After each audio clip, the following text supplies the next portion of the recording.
गूंगा हो गया ये पत्रकार, गूंगा हो गया, आवाज नहीं आएगी इसकी, बिल्कुल गूंगा हो गया। सुन लीजिए, इनको बहुत तकलीफ है, ये मोदी जी की बुराई सुन भी नहीं रहे हैं। भैया बरनौल लगा लो, अरे बरनौल लेके लगा लो, ये इतना सस्ता पत्रकार है, 100 रुपए में जमीन बेचता, पढ़ाई नहीं। वो चौथे स्तंभ है, आप क्या है? आप क्या है? दलाली स्तंभ, गोदी मीडिया के स्तंभ, पेट भरने वाले, ये सारे एक ही क्वालिटी के हैं। एक वो वसूली चौधरी तिहाड़ रिटर्न, वो आपके गुरु होंगे, आपके गुरु हैं वसूली चौधरी तिहाड़ रिटर्न, और नैनो चिप वाली आंटी भी आपकी दोस्त होंगी। तो कंगना से आपने ये नहीं पूछा कि 14 से पहले किस अंग्रेज के घर में गुलामी कर रही थी? भाई अखिलेश यादव पढ़े लिखे वो बन सकते हैं, अरविंद केजरीवाल पढ़े लिखे हैं, असुद्दीन ओवैसी पढ़े लिखे हैं, मायावती पढ़ी लिखी है। अच्छा आप भाजपाई होंगे तो सबकी कैसे बता रहे हैं दिल से भाजपाई हैं? आप भाजपाई होंगे हैं? पढ़े लिखी, कान में तेल लगाऊंगा पतंजलि का, तेल टपकाऊं पतंजलि का तुम्हारे कान में? लिखे असुद्दीन ओवैसी पढ़े लिखे और बन जाएगा तो क्या दिक्कत है? ये तो बड़ा बुजुर्ग पत्रकार है, इसकी उम्र मेरे ख्याल से 200-250 साल तो होगी। इसके अलावा और बता रहा हूँ, 15 ऑर्गेनाइजेशन ने नरेंद्र मोदी जी के डिनर को लेकर जो बाइडेन को खत लिखा था कि नरेंद्र मोदी जी का डिनर कैंसिल किया जाए, कहिए प्रोपेगेंडा भी। और गिनाऊंगा, 70 सांसदों ने जो बाइडेन को लेटर लिखा नरेंद्र मोदी जी को लेकर कि नरेंद्र मोदी जी से वो मानवाधिकार को लेकर भी बात करें। बोल दीजिए ये भी प्रोपेगेंडा है। 70 सांसदों ने लेटर लिखा है, 17 मेंबर ऑफ पार्लियामेंट्स ने, समझ गए, एमपीज ने, कहिए ये भी प्रोपेगेंडा है। और सुनते रहिए, अभी और बता रहा हूँ, सुनते जाइए। वहां पर पोस्टर्स लगाए गए, वहां पर सुन लीजिए, मुझे पता है बेहद आपको दर्द और तकलीफ है, बिल्कुल दर्द और तकलीफ है। ये बाइट खत्म हो जाए, मेडिकल स्टोर से आपको बरनौल पहले ही ला कर दूंगा, सुन लीजिए। लेकिन अभी शांति से सुनिए, थोड़ी देर चुके। नहीं, मेरे को जरूरत नहीं है, सबको पता है किसको जलन हो रही है। इतने सारे पत्रकार हैं, माइक देख के आप समझ रहे होंगे, लेकिन जलन एक ही पत्रकार को हो रही है। तो आप समझ लीजिए किसके आका है नरेंद्र मोदी जी, आप लोगों के तो नहीं है, ठीक है ना?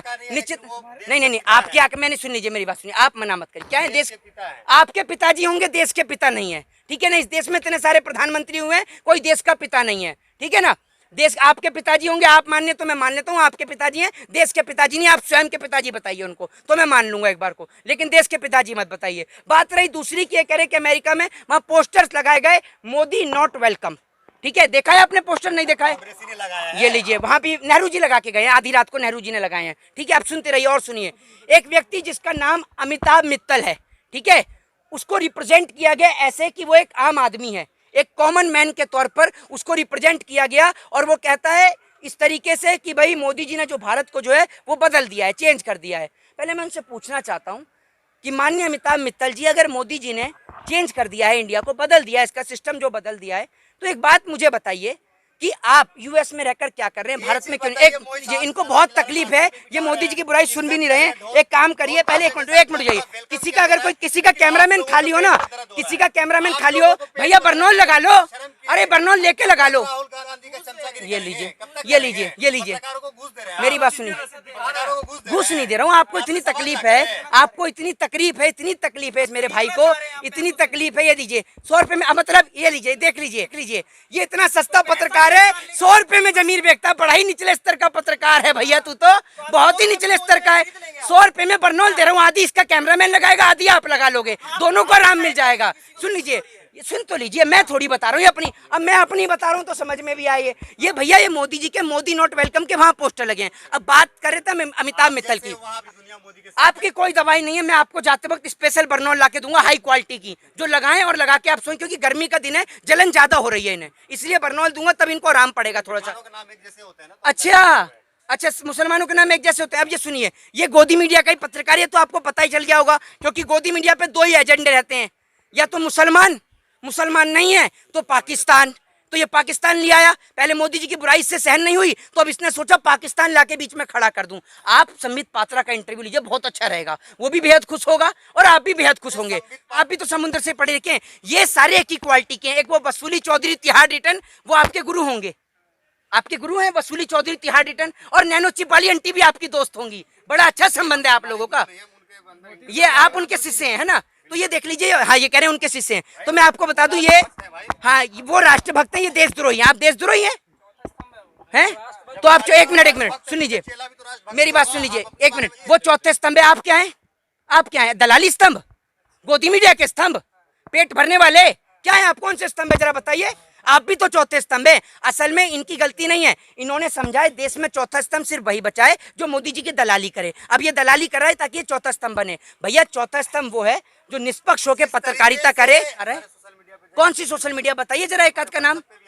आहा, तो ये देखा व्हाट्सएप वाला ज्ञान है। ये सुबह सुबह बाथरूम में बैठ के पढ़ते हैं, व्हाट्सएप का ज्ञान लेकर आ रहे हैं। भैया ये व्हाट्सएप का ज्ञान छोड़ दो, इस व्हाट्सएप के ज्ञान ने तो पूरे देश का बेड़ा गर्क कर दिया है। ये बेफजूल के अतथ्य बातों का प्रयोग ना किया जाए।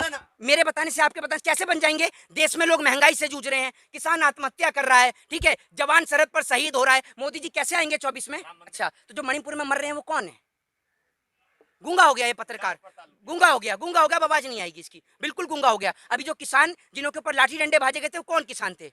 बोलिए गूंगे पत्रकार। नहीं, सबके घर का सर्वे आप करके आए थे, हमने तो नहीं दिया। दिल से सब भाजपाई हैं। अच्छा, आप भाजपाई होंगे तो सबकी कैसे बता रहे हैं दिल से भाजपाई हैं? आप भाजपाई होंगे हैं? आपने सब किसानों का सर्वे किया है? अगर एक मिनट एक बात मुझे बताइए, अरे सुन लीजिए, सब किसानों ने वोट दिया था ना, तो नरेंद्र मोदी जी काहे यूपी छोड़कर पंजाब से चुनाव नहीं लड़ लेते? पंजाब में तो बेहद किसान है, पता चल जाएगा। मोदी जी वहीं से चुनाव लड़ते हैं जहाँ हिंदू मुसलमान होता है। पंजाब से लड़कर देख लें, बता देगी पंजाब की जनता उन्हें कि क्या होता है वहां पर, पंजाब में कितना काम किया है या देश में कितना काम किया है। लड़ेंगे नरेंद्र मोदी जी? क्यों बनेंगे? मोदी ने तो कौन? अभी आप राम मंत्री हैं? मोदी ने तो कौन? मोदी जी झूठी तो बोलते हैं, शेख सिल्ली को बना दो, झूठी बोलना है तो लंबी लंबी फेंकवानी उसी को बना दो। क्या मोदी ने तो कौन? मैं बोलता रहा हूँ, मोदी जी अगर झूठ बोलते हैं, झूठ बोलने वाला ही चाहिए, तो शेख सिल्ली को बना दो। शेख सिल्ली भी तो लंबी लंबी फेंक रहा है, हैं?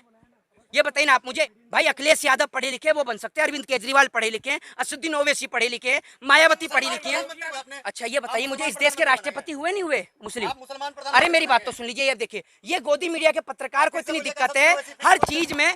अरे मैंने बोला कि वो पढ़े लिखे हैं, मैंने बात करी है पढ़े लिखे। कान में तेल लगाऊंगा पतंजलि का, तेल टपकाऊं पतंजलि का तुम्हारे कान में? मुसलमान प्रधानमंत्री बनेंगे। मैंने बोला वो पढ़े लिखे हैं, असदुद्दीन ओवैसी पढ़े लिखे, और बन जाएगा तो क्या दिक्कत है?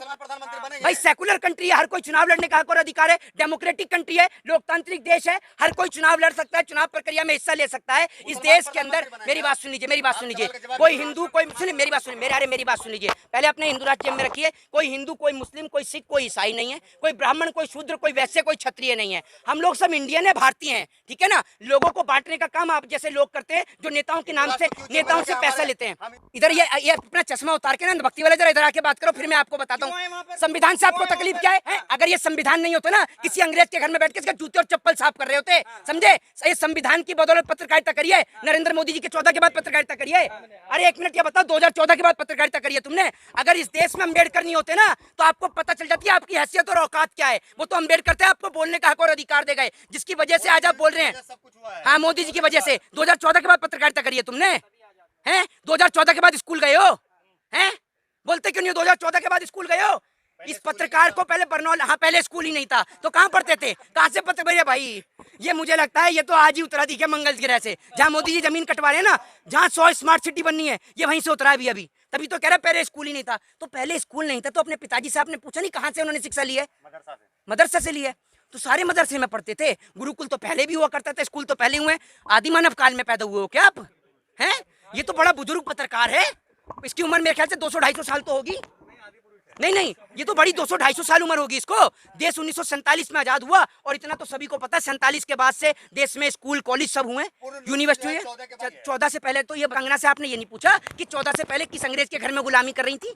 ये तो बता देती, ये नहीं बताया। ये तो बता देती कि 2014 से पहले काम कर रही थी नहीं कर रही थी, या कहीं पे भीख मांग रही थी आप, ये तो बता देती जरा, किस अंग्रेज की गुलामी कर रहे थे। तो इस प्रकार के शब्दों का प्रयोग ना करें आप। इस प्रकार के शब्दों का प्रयोग कर कि साल 2014 के बाद आजादी मिली है, आप हमारे देश के महापुरुषों का, जिन्होंने इस देश के लिए फांसी का फंदा चूमा, शहीद आजम भगत सिंह, अशफाक उल्लाह खां और तमाम राजगुरु सुखदेव, उनको, चंद्रशेखर आजाद को आप अपमानित करने का कार्य करते। तो इस प्रकार के शब्दों का प्रयोग ना करें। जय हिंद, जय भारत, वंदे मातरम।